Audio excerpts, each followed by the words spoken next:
গতকাল রাতে মূলত একজন বীর মুক্তিযোদ্ধার গলার যে জুতার মালা পরানো এই ভিডিওটা সামাজিক যোগাযোগ মাধ্যমে ভাইরাল হয়েছে এবং সারা দেশব্যাপী এটা আলোড়িত হয়েছে।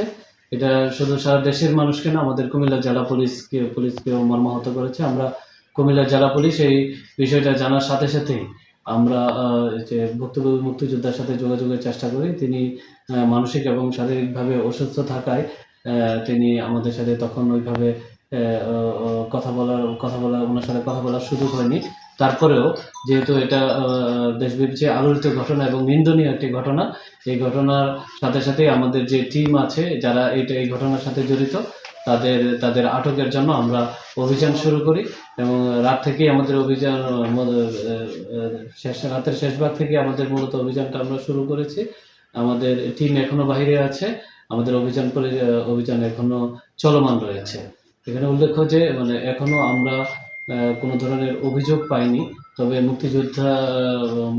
বীর মুক্তিযোদ্ধাদের কমান্ড কাউন্সিলের পক্ষ থেকে কয়েকজন মুক্তিযোদ্ধা ইতিমধ্যে আমাদের কাছে এসেছেন এবং তারা একটা অভিযোগ দায়ের করবেন বলে আমরা জানতে পেরেছি। তারা অভিযোগ দায়ের করলে পরবর্তী যে আইনগত ব্যবস্থা যেটা আছে এই আইনগত ব্যবস্থা গ্রহণ করা হবে।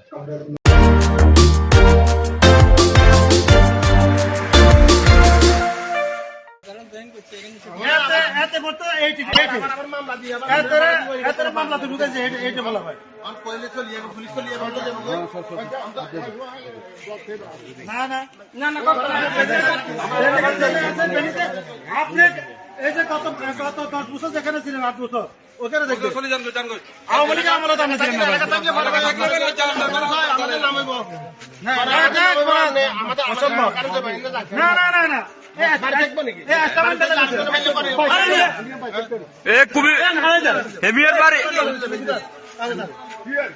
যে উনার এলাকা থাকবে না, পুরো কুমিল্লার বাইরে এলাকা না, কুমিল্লার বাইরে, পুরো কুমিল্লার বাইরে।